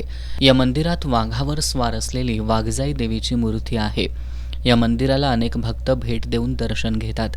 या मंदिरातली जुनी मूर्ती दुभंगलेल्या भग्न अवस्थेत होती. त्यामुळे त्या ठिकाणी नवीन मूर्तीची प्रतिष्ठापना करण्याचं काम मराठा तितुका मेळवावा प्रतिष्ठाननं हाती घेतलं. सातारकर छत्रपती घराण्यातील छत्रपती उदयनराजे भोसले यांच्या मातोश्री राजमाता कल्पनाराजे भोसले यांनी या देवीसाठी मानाचा शालू आणि वस्त्र स्वहस्तानं पूजा करून दिले होते. रविवारी सायंकाळी प्रतिष्ठानचे कार्यकर्ते देवीची मूर्ती, शालू, लागणारी इतर वस्त्र आणि प्राणप्रतिष्ठेसाठी लागणारं साहित्य चालत आणि घोषणा देत विशाळगडावर घेऊन गेले. त्यानंतर आज पहाटे वाघजाई देवीची नवीन मूर्तीची पुजाऱ्यांच्या हस्ते मंत्रोच्चारात विधिवत प्राणप्रतिष्ठा करण्यात आली. या धार्मिक कार्यात प्रतिष्ठानचे संस्थापक अध्यक्ष रणजित घरपणकर, कार्यप्रमुख योगेश केरकर, ऋषिकेश देसाई, विनायक मांजरेकर, पुजारी अक्षय प्रभावळीकर, अनिल चिले, स्वप्नील सावंत, प्रवीण जाधव आदी सहभागी झाले होते. कोल्हापुरातील लेटेस्ट तरुण मंडळाच्या वतीनं गेली 38 वर्षे गणेशोत्सवाच्या माध्यमातून वेगवेगळ्या संकल्पना राबवत समाज प्रबोधन करण्यात येतं. या मंडळाचे पदाधिकारी आणि कार्यकर्त्यांनी पहलगाम हल्ल्याच्या प्रत्युत्तरादाखल भारतीय सैन्याच्या ऑपरेशन सिंदूरच्या यशस्वीतेबद्दल जल्लोष केला. मंडळाचे अध्यक्ष गजानन यादव यांच्यासह मंडळाचे कार्यकर्ते आणि नागरिकांनी या जल्लोषात सहभाग घेतला. करवीर तालुक्यातील शिये इथल्या हनुमान विकास सोसायटीचे नूतन सभापती आणि उपसभापतींसह संचालक मंडळानं आमदार सतेज पाटील यांची सदिच्छा भेट घेतली. या भेटीवेळी आमदार पाटील यांनी नूतन पदाधिकाऱ्यांसह संचालकांचं अभिनंदन करत सभासद हिताच्या कारभारासाठी शुभेच्छा दिल्या. शिये इथल्या हनुमान विकास सोसायटीच्या सभापतीपदी सुदर्शन गाडवे तर उपसभापतीपदी अरुणा चव्हाण यांची बिनविरोध निवड झाली. आज नूतन सभापती उपसभापतींसह संचालक मंडळानं विधान परिषदेतील काँग्रेसचे गटनेते आमदार सतेज पाटील यांची अजिंक्यतारा कार्यालयावर सदिच्छा भेट घेतली. संस्थेच्या संचालक मंडळांनी सभासदाभिमुख कारभार करून संस्थेचा नावलौकिक करावा असं आवाहन आमदार सतेज पाटील यांनी केलं. यावेळी संस्थेचे संचालक अशोक शिंदे, MB पाटील, शहाजी तासगावकर, अप्पासाहेब सिसाळ, प्रवीण चौगुले, जिल्हा परिषदेचे माजी सदस्य बाजीराव पाटील, हणमंत पाटील, MT पाटील, विकास चौगुले, हमू पाटील, विठ्ठल पाटील आदी उपस्थित होते. कोल्हापूर शहरात विविध ठिकाणी तथागत गौतम बुद्ध यांची जयंती मोठ्या उत्साहात साजरी करण्यात आली. यावेळी उपस्थित नागरिकांनी त्रिशरण पंचशील ग्रहण केलं. कोल्हापुरातील भारतनगर इथल्या साळुके पार्क या ठिकाणी धम्मचक्र बुद्ध विहारच्या वतीनं जयंती साजरी करण्यात आली. बुद्ध विहाराचे अध्यक्ष सोमनाथ घोडेराव यांनी उपस्थितांना मार्गदर्शन केलं. त्यांनी तथागत गौतम बुद्ध यांच्या जीवन प्रवासावर प्रवास टाकला. या प्रसंगी उपस्थित नागरिकांनी त्रिशरण पंचशील ग्रहण केलं. यावेळी माजी उपमहापौर भूपाल शेटे, अखिल भारतीय मराठा महासंघाचे राष्ट्रीय उपाध्यक्ष वसंतराव मुळीक, प्रकाश अंगरखे, मल्हार सेनेचे अध्यक्ष बबन रानगे, शिवाजी विद्यापीठ इथल्या केमिस्ट्री विभागाचे विभाग प्रमुख कैलास सोनवणे, मीरा घोडेराव, तेजल घोडेराव, विमल अंगरखे, मंगल वैदू, यशोदा वैदू, दुर्गा वैदू आदी उपस्थित होते. बुद्ध गार्डन संवर्धन विकास संघाच्या वतीनं बुद्ध गार्डन इथं बुद्ध जयंती मोठ्या उत्साहात साजरी करण्यात आली. कामगार विभाग संचालनालयाचे कोल्हापूर विभागीय सहसंचालक विनोद बारमाटे यांच्या हस्ते धम्मध्वजारोहण करण्यात आलं. त्यानंतर डॉक्टर अरुण धुमाळे आणि खगोल अभ्यासक किरण गवळी यांच्या उपस्थितीत सामूहिक त्रिसरण पंचशील वंदना ग्रहण करण्यात आली. सुनीता बारमाटे यांनी बुद्धगीत सादर केलं. सेवानिवृत्त मुख्याध्यापक SD कांबळे, विनोद बारमाटे, अरुण धुमाळे, रघुनाथ मांढरे, किरण गवळी, देवदास बनकर यांनी मनोगत व्यक्त केली. यावेळी उपासक आणि उपासिकांचा सत्कार संघाचे अध्यक्ष सुखदेव बुद्धाळकर यांच्या हस्ते करण्यात आला.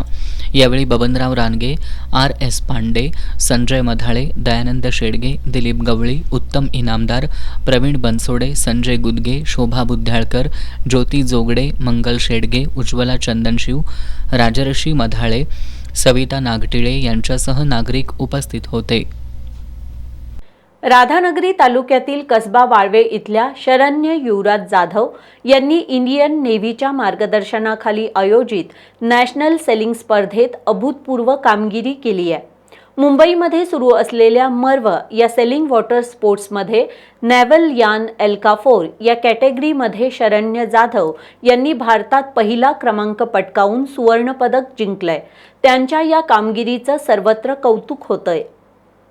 राधानगरी तालुक्यातील कसबा वाळवे या गावाला स्वातंत्र्य लढ्यापासून स्वातंत्र्य सैनिक ते देशप्रेमी सैनिक सुभेदार घडवणारं गाव अशी ओळख आहे. याच गावातील नायब सुभेदार युवराज गणपती जाधव यांचा मुलगा शरण्य जाधव हा इंडियन नेव्हीमध्ये काम करतोय. त्यानं इंडियन नेव्हीच्या मार्गदर्शनाखाली आयोजित नॅशनल सेलिंग स्पर्धेत अभूतपूर्व कामगिरी केली आहे. मुंबईमध्ये सुरू असलेल्या मर्व या सेलिंग वॉटर स्पोर्ट्समध्ये नॅव्हल यान एल्का 4 या कॅटेगरीमध्ये भारतात पहिला क्रमांक पटकावून सुवर्ण पदक जिंकलंय. शरण्य यांनी गेल्या महिन्यात सिंगापूर आणि मलेशियामध्येही भाग घेतला होता. या आंतरराष्ट्रीय स्पर्धांमधून त्यांचा प्रगतीचा मार्ग अधिकच प्रकाशमान झालाय. त्यांची ही यशस्वी कामगिरी त्यांच्या कठोर परिश्रम, अभ्यास आणि कौशल्याचा परिणाम आहे. त्यांच्या या यशामुळं गाव, राज्य आणि देशाचा मान वाढला असल्याची प्रतिक्रिया त्याचे वडील सुभेदार युवराज जाधव यांनी व्यक्त केली आहे. माझा मुलगा शरण्य युवराज जाधव हा इंडियन नेव्हीतर्फे भारतामध्ये चालू असलेल्या सेलिंग चॅम्पियनशिपमध्ये 31 खेळाडूंनी पार्टिसिपेट केले होते. त्यामध्ये त्याने गोल्ड मेडल पटकावले आहे. शरण्या वयाच्या 10व्या वर्षापासूनच नॅशनलमध्ये पार्टिसिपेट करत होता. त्याला सध्या त्याची एशियन चॅम्पियनशिपमध्ये त्याने सुद्धा गोल्ड मेडल पटकावले आहे. तसेच तो एशियन गेमची तयारी करत आहे. त्याला मार्गदर्शन करणारे हेमंत सर यांचा खूप मोठा मोलाचा वाटा आहे. असे शरण्यासारखे खूपच विद्यार्थी आपल्या भागातून सेलिंगमध्ये पार्टिसिपेट करू शकतात. शरण्याच्या या यशामुळे स्थानिक युवकांमध्ये प्रेरणा वाढली आहे. भविष्यातही त्यांची वाटचाल यशस्वी होईल अशी अपेक्षा व्यक्त करण्यात येते. हातकणंगले तालुक्यातील नवे पारगाव इथल्या त्रिमूर्ती कॉलनीमध्ये राहणारे प्रदीप यशवंत कांबळे हे 9 मे पासून बेपत्ता झाले होते. त्यांचा मृतदेह आज वारणानगरमधील पेट्रोल पंपानजीक आढळलाय. कोडोली पोलीस याचा अधिक तपास करतायत. हातकणंगले तालुक्यातील नवे पारगाव इथल्या त्रिमूर्ती कॉलनीमध्ये राहणारे प्रदीप यशवंत कांबळे हे 53 वर्षीय गृहस्थ 9 मे पासून बेपत्ता झाले होते. घरात काहीच न सांगता ते निघून गेले होते. घरची मंडळी त्यांचा तपास घेत होती, परंतु त्यांचा थांगपत्ता लागला नाही. अखेर आज दुपारी वारणानगर इथल्या वारणा बाजारच्या पेट्रोल पंपानजीक रस्त्याकडेला मोकळ्या शेतामध्ये त्यांचा मृतदेह आढळून आलाय. प्रथमदर्शनी हा उष्माघातानं मृत्यू झाला असावा असा अंदाज स्थानिक नागरिक वर्तवत आहेत. त्यांच्या मृत्यूच्या कारणाचा तपास कोडोली पोलीस करतायत. आज जागतिक परिचारिका दिन साजरा होतोय. या निमित्तानं राजर्षी छत्रपती शाहू शासकीय वैद्यकीय महाविद्यालयात सहाय्यक अधिसेविका मालू सोनुर्ले यांच्यासह प्रमुख मान्यवरांच्या उपस्थितीत पहिल्या परिचारिका फ्लोरेन्स नाइटिंगेल यांच्या प्रतिमेचं पूजन करण्यात आलं. राजर्षी शाहू शासकीय वैद्यकीय महाविद्यालयात आज जागतिक परिचारिका दिन साजरा करण्यात आला. सुरुवातीला महाविद्यालयातील सहाय्यक अधिसेविका मालू सोनुर्ले यांच्या प्रमुख उपस्थितीत पहिल्या परिचारिका फ्लोरेन्स नाइटिंगेल यांच्या प्रतिमेचं पूजन करून आदरांजली वाहण्यात आली. यानंतर सहाय्यक अधिसेविका सोनुर्ले यांनी उपस्थित अधिसेविकांना मार्गदर्शन करत परिचारिका दिनाच्या शुभेच्छा दिल्या. यावेळी त्यांनी रुग्णसेवेशी प्रामाणिक राहण्याचं आवाहन त्यांना केलं. याप्रसंगी माया देसाई, पुष्पा पाटील यांच्यासह सर्व परिचारिका, अधिपरिचारिका उपस्थित होत्या. इचलकरंजीतील आमराई रोड परिसरामधील ज्ञानेश्वर कॉलनीत झालेल्या घरफोडीत चोरट्यांनी सोन्या चांदीच्या दागिन्यांसह सुमारे 2.25 लाखांचा मुद्देमाल लंपास केलाय. या प्रकरणी सुदर्शन पाटील यांनी दिलेल्या फिर्यादीनुसार गावभाग पोलिसांनी अज्ञातांविरोधात गुन्हा दाखल केलाय.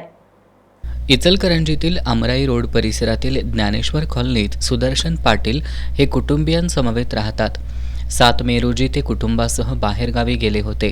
आज सकाळी ते परत आल्यानंतर त्यांना घराचा दरवाजा उघडा असल्याचं दिसलं. घरात जाऊन पाहणी केल्यानंतर त्यांना चोरीचा प्रकार लक्षात आला. चोरट्यांनी घरातील कपाट फोडून रोख 10,000 आणि सोन्या चांदीच्या दागिन्यांसह सुमारे 2,33,800 रुपयांचा मुद्देमाल लंपास केल्याचं स्पष्ट झालंय. याबाबतची माहिती त्यांनी गावभाग पोलिसांना दिली. पोलिसांनी घटनास्थळी धाव घेऊन पंचनामा केला. ठसे तज्ज्ञ श्वान पथकालाही पाचारण करण्यात आलं होतं. श्वान घराच्या पाठीमागील शेतातून वाट काढत काही अंतरावरून टाकवडे वेस मार्गावर घुटमळलं. दरम्यान याच परिसरातील सतीश कुलकर्णी यांच्या घरातही 2 दिवसांपूर्वी चोरीची घटना घडली होती. 2 दिवसात 2 ठिकाणी घरफोडी झाल्यानं परिसरात भीतीचं वातावरण आहे. करवीर तालुक्यातील आडूर इथं शेतात बसलेल्या बकऱ्यांच्या तळावर तरस सदृश्य प्राण्यानं हल्ला केला. या हल्ल्यात हिंस्र प्राण्यानं 10 कोकरं फस्त केली असून 5 कोकरं जखमी झाली आहेत. करवीर तालुक्यातील आडूर इथल्या मेंढपाळ मारुती धनगर, सुरेश धनगर आणि बिरदेव धनगर यांच्या बकरी तांब्याचा माळ या शेतात बसल्या होत्या. सकाळी 10 वाजता बकरी चरण्यासाठी गेल्यानंतर तळावर असणाऱ्या लहान कोकरी डालग्यामध्ये ठेवल्या होत्या. सायंकाळी 5 वाजण्याच्या सुमारास वळवाचा पाऊस आणि वारा सुरू झाला. त्यावेळी डालग्यामधील कोकऱ्यांवर तरस सदृश्य प्राण्यानं हल्ला केला. या हल्ल्यात डालग्यातील 10 कोकरी फस्त केल्या तर 5 कोकरी जखमी अवस्थेत आढळून आल्या. मेंढपाळ तळावर बकरी घेऊन आल्यानंतर हा प्रकार उघडकीला आल्यानंतर याची माहिती वनविभागाला देण्यात आली. सांगरूळमधील पशुवैद्यकीय अधिकारी आम्रपाली कोथरे यांनी घटनास्थळी येऊन मृत आणि जखमी कोकरांचा पंचनामा केला. यावेळी मेंढपाळांनी शासनाकडून नुकसान भरपाई मिळण्याची मागणी केली.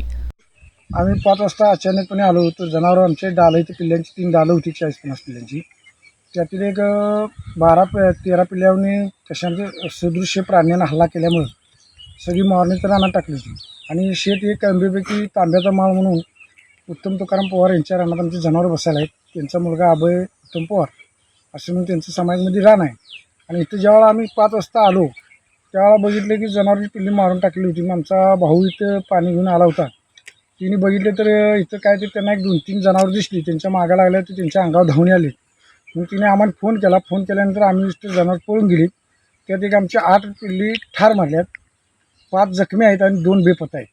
अशा रीतीने कमीत कमी आमचं 1.5 लाखाच्या आसपास नुकसान झालेलं आहे. तेव्हा शासनानं आम्हाला जरा आमच्याकडे बघून काहीतरी आम्हाला मदत करावी अशी आमची अपेक्षा आहे. यावेळी मल्हार सेनेचे जिल्हा सदस्य बाळासाहेब गावडे, जिल्हा उपाध्यक्ष भगवान हराळे, धनगर समाज महासंघाचे तालुका अध्यक्ष शामराव माने, बिरदेव धनगर, गणेश माने आदी उपस्थित होते. राधानगरी तालुक्यातील चक्रेश्वर वाडीत गेल्या 7 दिवसांपासून साईबाबा उत्सवाअंतर्गत विविध कार्यक्रम सुरू होते.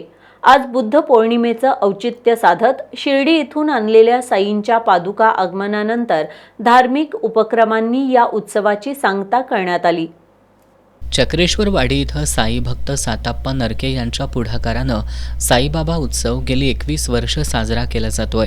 यंदा 5 मेपासून दररोज कलशपूजन, काकड आरती, गुरुचरित्र पारायण, हरिपाठ, धूप आरती, भजन, कीर्तन असे धार्मिक कार्यक्रम झाले. आज सोमवारी बुद्ध पौर्णिमेचं औचित्य साधत शिर्डी इथून आणलेल्या पादुकांची टाळ मृदंगाचा गजर करत बैलगाडीतून मिरवणूक काढण्यात आली. भाविकांनी फुगडी आणि मानवी रिंगण घातलं. यावेळी साईबाबांचा देखावा सादर करण्यात आला. महाप्रसाद आणि संगीत भजनानं कार्यक्रमाची सांगता झाली. यावेळी भाविकांनी मोठी गर्दी केली होती. गोकुळचे अध्यक्ष अरुण डोंगळे, माजी चेअरमन विश्वास पाटील, आबाजी, संजय पोवार, विजय देवणे यांच्यासह विविध क्षेत्रातील मान्यवरांनी उत्सवादरम्यान भेटी दिल्या. पायवाटाची सावली हा चित्रपट 23 मेला संपूर्ण महाराष्ट्रात प्रदर्शित होणार आहे. पाऊस न पडलेल्या एका दुष्काळी गावाची कथा या चित्रपटातून मांडण्यात आली असून या चित्रपटातील संवादातून गावातील गावरान गोडवा ऐकायला मिळणार आहे. प्रेक्षकांनी या चित्रपटाचा आनंद घ्यावा असं आवाहन चित्रपटाचे लेखक दिग्दर्शक मुन्नावर शमीम भगत यांनी पत्रकार बैठकीत केलंय. पायवाटाची सावली या चित्रपटाचा ट्रेलर लॉन्च सोहळा मुंबईत संपन्न झालाय. या चित्रपटाचे निर्माते, लेखक, दिग्दर्शक मुन्नावर शमीम भगत, बॉलिवूडमधील सुप्रसिद्ध संगीतकार अनिल बिस्वास यांचे सुपुत्र अमित अनिल बिस्वास, या चित्रपटाचे वितरक चंद्रकांत विस्पुते आणि समीर सक्सेना हे यावेळी उपस्थित होते. हा चित्रपट 23 मे रोजी संपूर्ण महाराष्ट्रात प्रदर्शित होईल. पाऊस न पडलेल्या दुष्काळी गावाची कथा या चित्रपटातून मांडण्यात आली आहे. चित्रपटाच्या निर्मितीची बाजू मीना शमीम फिल्म्सनं सांभाळली आहे, तर संपूर्ण चित्रपटाचं संगीत अमित अनिल बिस्वास यांचं आहे. समीर सक्सेना यांनी एक्झिक्युटिव्ह प्रोड्युसर आणि सिंडिकेशनचं काम पाहिलं आहे. या चित्रपटात विजय भाटिया, शाल्वी शाहा, रेवती अय्यर, प्रसाद माळी आणि शीतल भोसले हे कलाकार आहेत, अशी माहिती चित्रपटाचे लेखक दिग्दर्शक मुन्नावर शमीम भगत यांनी दिली आहे. एका गावात अनेक वर्ष पाऊस पडलेला नसतो. तिथली लोक पाण्याविना आपला उदरनिर्वाह कसा करतात, त्यांची पाण्याप्रतीची तळमळ या चित्रपटात रेखाटली आहे. आयुष्यात हरलेला आणि स्वतःला निराशेच्या डोहात बुडवलेल्या एका लेखकाची दुर्दशा यात मांडली आहे. या चित्रपटाच्या ट्रेलरमधून काही प्रेक्षकांना असं वाटेल की हे माझ्यासोबत देखील घडलंय. काहींना आपल्या खऱ्या आयुष्याच्या वास्तवाची देखील प्रचिती होईल. सर्वांनी हा चित्रपट चित्रपटगृहात जाऊन एकदा तरी नक्की पाहावा असं आवाहन लेखक दिग्दर्शक मुन्नावर शमीम भगत यांनी पत्रकार बैठकीत केलंय. कोल्हापुरातील पोलो मैदानावर KSA C डिव्हिजन साखळी फुटबॉल स्पर्धा सुरू आहे. यामध्ये सोल्जर, लक्षतीर्थ, खंडोबा, येवलूज, रेवा, चक्रव्यूह, शिव स्पोर्ट्स, राजेश स्पोर्ट्स, वारे वसाहत, बागल चौक, श्रीकृष्ण, बावडा फुटबॉल क्लब या संघांनी प्रतिस्पर्धी संघांवर मात केली आहे. पोलो मैदानावर KSA C डिव्हिजन साखळी फुटबॉल सामने खेळवले जात आहेत. आज 12 सामने खेळवण्यात आले. या सामन्यात सोल्जर लक्षतीर्थ फुटबॉल क्लबनं श्री महागणपती ग्रुपवर 4-0 गोलनी एकतर्फी विजय मिळवला. हर्षल भोई आणि विकास कुंभार यांनी प्रत्येकी 2 गोल नोंदवले. सिद्धार्थनगर फुटबॉल क्लबनं अयोध्या मित्रमंडळावर 1-0 गोलनी मात केली. सुशांत कांबळे यानं विजयी गोल केला. खंडोबा तालीम मंडळ C संघानं स्पार्टन स्पोर्ट्सवर 1-0 गोलनी मात केली. तेजस मेढे यानं हा गोल नोंदवला. येवलूज फुटबॉल क्लबनं 5-4 गोलनी टाय ब्रेकरवर कोल्हापूर बॉईज फुटबॉल क्लबचा पराभव केला. रेवा फुटबॉल अकॅडमीने 2-1 गोलनी क्रांतीवीर राजगुरू तरुण मंडळाचा पराभव केला. चक्रव्यूह तरुण मंडळानं 1-0 गोल फरकानं बजापराव माने तालीम मंडळावर विजय मिळवला. अन्य सामन्यांमध्ये शिव स्पोर्ट्स क्लब, राजे स्पोर्ट्स, वारे वसाहत मंडळ, बागल चौक फुटबॉल क्लब, श्रीकृष्ण तरुण मंडळ, श्रीकृष्ण बावडा फुटबॉल क्लबनं प्रतिस्पर्धी संघांवर विजय मिळवले. कोल्हापूर जिल्हाधिकारी कार्यालयात आज खरीप हंगामपूर्व नियोजन आणि आढावा बैठक आयोजित करण्यात आली होती. पालकमंत्री प्रकाश आंबेडकर यांनी नाबार्डच्या कामकाजाबद्दल व्यक्त केलेली नाराजी, त्याचबरोबर आमदारांनी उपस्थित केलेले प्रश्न यामुळे ही बैठक चांगलीच वादळी ठरली. जिल्हाधिकारी कार्यालयात आज जिल्हास्तरीय खरीप हंगाम पूर्व नियोजन आणि आढावा बैठक आयोजित करण्यात आली होती. या बैठकीत पालकमंत्री प्रकाश आंबेडकर यांनी कृषी विभागाचे अनेक कार्यक्रम तालुक्यात होतात, मात्र त्याची कल्पना तिथल्या आमदारांना नसते. तुम्ही काय काम केलं हे आमदारांनाच माहिती नसेल तर ते लोकांपर्यंत काय कळणार असा प्रश्न उपस्थित केला. शेतकऱ्याच्या बांधावर जाऊनच योजना पोहोचवल्या पाहिजेत असं सांगत पालकमंत्री प्रकाश आंबेडकर यांनी कृषी विभागाच्या अधिकाऱ्यांची आणि कर्मचाऱ्यांची कानउघाडणी केली. विधान परिषदेतील काँग्रेसचे गटनेते आमदार सतेज पाटील यांनी आत्मासाठी अजून निधी आहे, त्यातील बहुतांश रक्कम पगारावर खर्च होते, यासाठी या योजनेची निधी मर्यादा वाढवण्याची मागणी केली. राष्ट्रीय बँकांनी कर्जाचं उद्दिष्ट वाढवलं पाहिजे. त्यांना आमच्या जिल्ह्यातल्या ठेवी चालतात, मग कर्ज का चालत नाही अशा शब्दात त्यांनी राष्ट्रीय बँकांच्या कारभाराबाबत नाराजी व्यक्त करत शेतकऱ्यांना वेळेत कर्ज देण्याबाबत बैठकीत सूचना केल्या. कर्जाची 31 मार्चच्या आत परतफेड करावी लागते, मात्र काही वेळा कर्जाची परतफेड शेतकऱ्यांकडून वेळेत होत नाही. या कर्जाला मुदतवाढ देण्याबाबत नाबार्डला कळवा अशी मागणी आमदार सतेज पाटील यांनी केली. याबाबतचा ठरावही आजच्या बैठकीत करण्याची मागणी त्यांनी केली. आमदार शिवाजी पाटील यांनी चंदगडमध्ये काजू शिल्लक नाही, तुम्ही पंचनामे केलेले नाहीत, मग शेतकऱ्यांना मदत कशाच्या आधारावर करणार असा सवाल उपस्थित करत काजू उत्पादकांच्या बाबतीत कृषी विभागानं लक्ष देण्याची मागणी केली. बैठकीला जलसंपदा विभागाचे अधिकारी उपस्थित नसल्यानं आमदार राजेंद्र पाटील यड्रावकर यांनी आक्रमक होत जे अधिकारी बैठकीला उपस्थित नसतील त्यांच्यावर कारवाई करण्याची मागणी केली. त्यावर विधान परिषदेतील काँग्रेसचे गटनेते आमदार सतेज पाटील यांनी देखील भूमिका मांडत लोकप्रतिनिधी वेळ काढून बैठकीत उपस्थित राहत असतील तर अधिकारी उपस्थित का राहत नाहीत, जे अधिकारी बैठकीला उपस्थित नाहीत त्यांना नोटीस काढण्याबाबत त्यांनी बैठकीत सूचना केल्या. नाबार्डचे व्यवस्थापक आशुतोष जाधव यांच्या कामकाजाबाबत खुद्द पालकमंत्री प्रकाश आंबेडकर यांनी नाराजी व्यक्त करत त्यांची चांगलीच कान उघाडणी या बैठकीत केली. इथं येऊन बसायचं आणि बँकेत जायचं हे अजिबात चालणार नाही. 4 वर्ष तुम्ही कोल्हापूर आहात, काम करत आहात, कशासाठी थांबला आहात तुम्ही, अशा शब्दात नाबार्डचे व्यवस्थापक जाधव यांच्या कामकाजाबाबत पालकमंत्री आंबेडकर यांनी नाराजी व्यक्त करत त्यांना सेवेतून काढून टाकण्याची कारवाई करण्याबाबतचा प्रस्ताव पाठवण्याच्या सूचना जिल्हाधिकाऱ्यांना केल्या. तुमच्याकडे एक निधी गाडगे नावाचा अधिकारी होता, तो प्रत्येक कोपऱ्यात फिरत होता. तुम्ही काय केलं नव्हतं आपण आम्हाला सांगा. किती वर्ष झाली तुम्ही इथे? 4 वर्ष कंप्लीट होतं. कशासाठी थांबायचं? 4 वर्ष तुम्ही आमची घालवली. या कोल्हापूर जिल्ह्याच्या कामकाजात जिल्हा बँकेत बसलं आणि रोखीमधला जो प्रोग्राम आहे की ज्याला जिल्हा बँकेच काम करते तर तुम्ही काय करायचं नसेल फक्त एक साईनिंग करणार बदल पाठवणार अपेक्षित नाही. आजच्या आज यांच्यावरती जिल्हा बँके आजच्या मुदतीच्या बैठकीमध्ये यांच्यावरती आपली तक्रार घ्या. ज्या माणसाला 4 वर्षामध्ये एकाही लोकप्रतिनिधीबरोबर संपर्क केला नाही, एकाही शेतकऱ्याबरोबर संपर्क केला नाही, अशा माणसाला कुठेही घेऊन सेवेतनं काढून टाकायची काय व्यवस्था असते बघू. त्या प्रत्येक माणसाला माझी सूचना अशी आहे की तुमच्या सगळ्यांचा उपयोग हा लोकांसाठी व्हायला पाहिजे. त्यामुळे पहिल्यांदा त्या सरपंचांपासून सगळ्या लोकांपर्यंत आणि शेतकऱ्यांपर्यंत तुम्ही सगळे पोहोचला पाहिजे. बैठकीला जिल्हाधिकारी अमोल येडगे, आमदार चंद्रदीप नरके, आमदार अशोक माने यांच्यासह विविध विभागांचे अधिकारी उपस्थित होते. महायुतीचा सध्याचा राज्यातला कारभार पाहता जनमताबद्दल शंका असल्यामुळं महायुतीच्या नेत्यांकडून स्थानिक स्वराज्य संस्थांच्या निवडणुका पुढे ढकलण्यासंदर्भातील वक्तव्य केली जात आहेत, अशी टीका काँग्रेसचे विधान परिषदेतील गटनेते आमदार सतेज पाटील यांनी केली आहे. ते आज कोल्हापुरात माध्यमांशी बोलत होते. विधान परिषदेतील काँग्रेसचे गटनेते आमदार सतेज पाटील यांनी जिल्हाधिकारी कार्यालयाच्या ठिकाणी विविध प्रश्नावर पत्रकारांशी संवाद साधला. सर्वोच्च न्यायालयाच्या आदेशानंतरही महायुतीमधील काही नेते स्थानिक स्वराज्य संस्थांच्या निवडणुका पुढे ढकलण्याबाबतची वक्तव्य करतायत. या संदर्भात आमदार सतेज पाटील यांनी आक्रमक भूमिका मांडत सर्वोच्च न्यायालयाच्या आदेशानंतर या निवडणुका राज्य सरकारला घ्याव्याच लागतील असं म्हटलंय. पावसाळ्यात महानगरपालिका, नगरपालिका आणि जिल्हा परिषदेच्या निवडणुका एकाच वेळी राज्य शासन घेऊ शकतंय काय, अशी शंका आमच्याही मनात आहे. मात्र याबाबत राज्य सरकारनं सर्व पक्षांना बोलवावं आणि चर्चा करावी. महायुतीची सत्ता आल्यापासून राज्यात वाईट पद्धतीनं कारभार सुरू आहे. त्यामुळे महायुतीच्या नेत्यांना जनमत मिळेल की नाही ही शंका वाटत असल्यानं निवडणुकांबाबत अशी वक्तव्य येत आहेत, अशी टीकाही आमदार पाटील यांनी केली.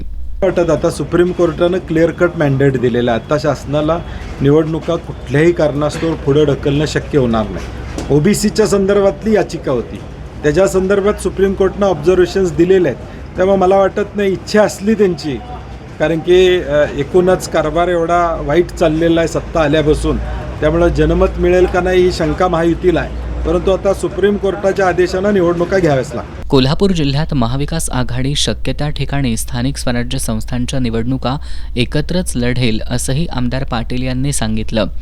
ज्येष्ठ नेते शरद पवार आणि उपमुख्यमंत्री अजित पवार हे एकाच व्यासपीठावर दिसून येत आहेत. त्यामुळे राज्यात काँग्रेस आणि शिवसेना उद्धव बाळासाहेब ठाकरे पक्ष एकाकी पडलाय का या पत्रकारांच्या प्रश्नावर आमदार सतेज पाटील यांनी राज्यात महाविकास आघाडी म्हणून तिन्ही पक्षांनी आत्तापर्यंत एकत्रित काम केलंय आणि यापुढेही यामध्ये कुठलीही अडचण येईल असं वाटत नसल्याचं सांगितलं.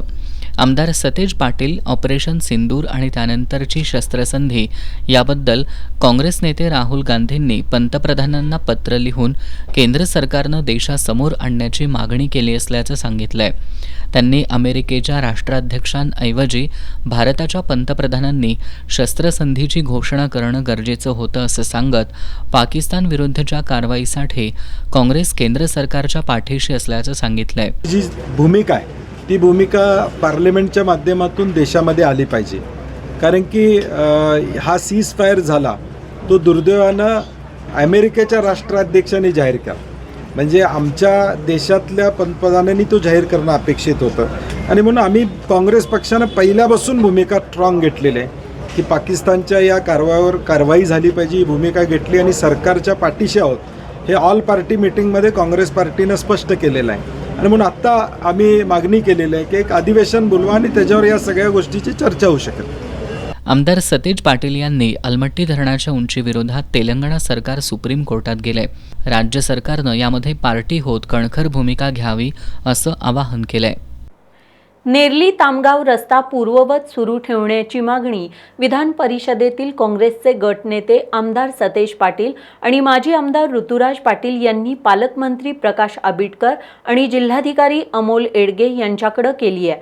या संदर्भात आज झालेल्या बैठकीत माजी आमदार ऋतुराज पाटील यांनी 15 मेपर्यंत रस्त्याबाबत सकारात्मक निर्णय झाला नाही तर सरकार विरोधात आक्रमक भूमिका घेऊ असा इशारा दिलाय. विमानतळाच्या संरक्षणाच्या कारणास्तव उजळाईवाडी नेरली तामगाव रस्ता बंद करण्यात आलाय. मात्र या रस्त्याला पर्यायी मार्ग होईपर्यंत हा मार्ग बंद करू नये अशी मागणी विधान परिषदेतील काँग्रेसचे गटनेते आमदार सतेज पाटील आणि माजी आमदार ऋतुराज पाटील यांनी पालकमंत्री प्रकाश आंबेडकर आणि जिल्हाधिकारी अमोल येडगे यांच्याकडे केली आहे. याबाबत जिल्हाधिकाऱ्यांच्या दालनात आज बैठक झाली. या बैठकीत माजी आमदार ऋतुराज पाटील यांनी नागरिकांच्या वतीनं तीव्र भावना व्यक्त केल्या. नेरली तामगाव मार्गाचा वापर उजळाईवाडी आणि कोल्हापूर परिसरातील नागरिक हुपरी आणि MIDCकडे जाण्यासाठी करतायत. पण हा मार्ग बंद केल्यानं आणि पर्यायी मार्ग नसल्यानं हुपरी आणि MIDCकडे जाण्यासाठी दूरच्या अंतरावरून जावं लागणार आहे.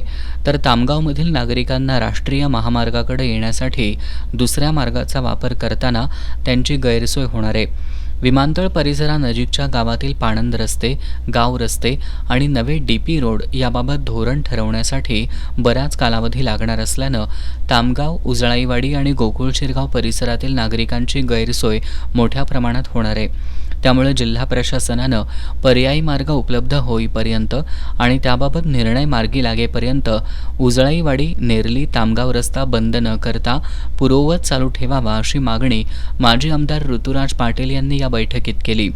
या बैठकीत नेरली तामगाव इथल्या नागरिकांनी देखील तीव्र भावना व्यक्त केल्या. आम्ही जमिनी दिल्या आणि आता जनता गई भाड में अशा प्रकारे शासन वागतंय अशा भावना नेरली तामगावच्या नागरिकांनी व्यक्त केल्या. माजी आमदार ऋतुराज पाटील त्याचबरोबर स्थानिक नागरिकांच्या भावना जाणून घेत पालकमंत्री आंबेडकर यांनी 15 मे रोजी केंद्रीय नागरी विमान वाहतूक राज्यमंत्री मुरलीधर मोहोळ कोल्हापूर दौऱ्यावर येणार आहेत. त्यावेळी त्यांच्यासोबत चर्चा करून किमान या मार्गावरून हलकी वाहनं सुरू करण्याबाबत निर्णय घेऊ असं आश्वासन दिलं. मात्र याबाबत येत्या 15 तारखेपर्यंत निर्णय न झाल्यास सरकारच्या विरोधात आमची भूमिका असेल असा इशारा माजी आमदार ऋतुराज पाटील यांनी दिला. 15 तारखेला मुरलीधर मोहोळ साहेब येणार आहेत आणि ते आल्यानंतर किमान लाईट व्हेकलच्या ट्रान्सपोर्टसाठी तरी हा रस्ता चालू करावा. हेवी व्हेकल्स असतील त्याला तुम्ही ऑल्टरनेटिव्ह द्या, काही दुमत नाही. कारण अनेक लोक हे तामगाव परिसरातले असतील, हलसोडे असेल, नेरली असेल, विद्यार्थी हे आज उजळाईवाडीमध्ये शिकायला जातात. उजळाईवाडीमधले काही ग्रामस्थ आज जनावरं घेऊन तामगावमध्ये येतात. अशा अनेक अडचणी आज ह्या सर्वसामान्य लोकांना इथं या ठिकाणी पुढे जावं लागते. आज मार्ग काढण्याचा प्रयत्न आम्ही केलेला आहे. उद्या जर त्यांनी यातनं मार्ग काढून दिला नाही तर निश्चितपणे लोकांची भूमिका ही सरकारच्या विरोधात जाईल. ह्याला सरकारच खऱ्या अर्थानं कारणीभूत असेल आणि मग लवकरात लवकर यातनं मार्ग मिळवून द्यायचा असेल तर सरकारनं लवकरात लवकर यातनं काहीतरी लाईट व्हेकलसाठी मार्ग काढावा अशी विनंती आमची. यावेळी कोल्हापूर विमानतळ प्राधिकरणाचे संचालक अनिल शिंदे, प्रभारी पोलीस अधीक्षक निकेश खाटमोडे, गोकुळचे संचालक प्रकाश पाटील, गोकुळ शिरगावचे सरपंच चंद्रकांत डावरे, सातप्पा कांबळे, विकास पाटील, राजू माने, रणजित पाटील, लक्ष्मण हराळे, विश्वास तरटे यांच्यासह उजळाईवाडी, नेरली आणि तामगाव ग्रामस्थ उपस्थित होते. कोल्हापूरहून मलकापूरच्या दिशेनं रविवारी एसटी बस घेऊन जात असताना एसटी बस पन्हाळा तालुक्यातील नावली इथे आली. त्यावेळी ओव्हरटेकच्या कारणावरून बस चालकाला अरेरावी करत मारहाण केल्याप्रकरणी इचलकरंजी पोलीस ठाण्याचे पोलीस कर्मचारी आसिफ मोहम्मद कलाईगार आणि त्यांची पत्नी हबीबा आसिफ कलाईगार यांच्या विरोधात कोडोली पोलीस ठाण्यामध्ये गुन्हा दाखल करण्यात आलाय. मारहाणीचा हा व्हिडिओ सोशल मीडियावर व्हायरल होतोय. मलकापूर आगाराची एसटी बस कोल्हापूरहून मलकापूरच्या दिशेनं रविवारी दुपारच्या दरम्यान चालली होती. ती बस वाघबीळजवळ आल्यानंतर बसच्या समोर एक स्विफ्ट कार धीम्या गतीनं चालू होती. ती कार बसला ओव्हरटेक मारण्यासाठी जागा देत नव्हती. हा प्रकार वाघबीळपासून नावली गावापर्यंत सुरू होता. नावली गावाजवळ आल्यानंतर रस्त्याची रुंदी जास्त असल्यानं बस चालकानं ओव्हरटेक मारून कार चालकाला याबाबत विचारणा केली आणि एकतर तुम्ही पुढं जावा नाहीतर मला साईड द्या अशी मागणी केली. त्यानंतर कार चालकानं आवेगात येऊन बस चालकाला शिवीगाळ करत मारहाण केली. कार चालकासोबत त्यांची पत्नीही होती. त्यांनी देखील बस चालकाला शिवीगाळ करत मारहाण केली. कार चालकानं बस चालकाला मी पोलीस खात्यात असून तुला सोडणार नाही अशी धमकी दिली. हा सर्व प्रकार तिथल्या नागरिकांनी मोबाईलमध्ये शूट करून व्हायरल केला. काही स्थानिकांनी मध्यस्थी करत हा वाद सोडवण्याचा प्रयत्न केला, मात्र बेदम मारहाण झाल्यानं चालकानं पोलीस ठाण्यात जाऊन संबंधित पोलीस कार चालक आसिफ मोहम्मद कलाईगार आणि त्यांची पत्नी हबीब आसिफ कलाईगार यांच्या विरोधात फिर्याद देण्याचा प्रयत्न केला, पण तिथंही संबंधित पोलीस कार चालकाच्या विरोधात केवळ NCR दाखल करण्यात आली. बस चालकाला ही बाब लक्षात आल्यानंतर त्यानं आज कोडोली पोलीस ठाण्यात जाऊन सविस्तर माहिती दिली आणि गुन्हा दाखल करा अशी मागणी केली. आज संबंधित पोलीस कार चालक आणि त्याच्या पत्नीवर गुन्हा दाखल करण्यात आलाय. याबाबत कोडोली पोलीस अधिक तपास करतायत. शेवटी पुन्हा एक नजर आजच्या ठळक घडामोडींवर. कोल्हापूर विमानतळाच्या सुरक्षेसाठी उजळाईवाडी नेरली तामगाव मार्ग अचानक बंद करण्याला ग्रामस्थांचा विरोध. ठिय्या आंदोलन करत मार्ग पूर्ववत करण्याची केली मागणी. या प्रश्नावर पालकमंत्र्यांसह काँग्रेसचे विधान परिषदेतील गटनेते आमदार सतेज पाटील, माजी आमदार ऋतुराज पाटील यांची जिल्हाधिकारी कार्यालयात झाली बैठक. जनमताबद्दल साशंकता वाटत असल्यानं महायुतीच्या नेत्यांकडून स्थानिक स्वराज्य संस्थांच्या निवडणुका पुढे ढकलण्याबाबत वक्तव्य. आमदार सतेज पाटील यांची टीका.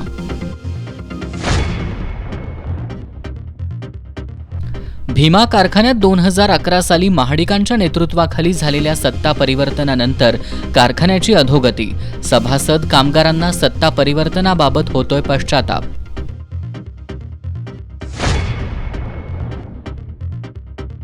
परिचारिकांच्या कोरोना काळातील योगदानाचा सरकारला पडला विसर. जागतिक परिचारिका दिनानिमित्त एस न्यूजचं विशेष वृत्त.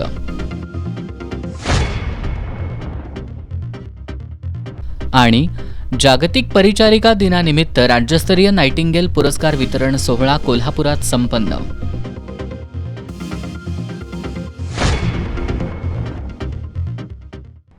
बातम्यांच्या ताज्या अपडेट्ससाठी एस न्यूज कोल्हापूर हे मोबाईल ॲप डाउनलोड करा. याबरोबरच आजचं बातमीपत्र संपलं. नमस्कार.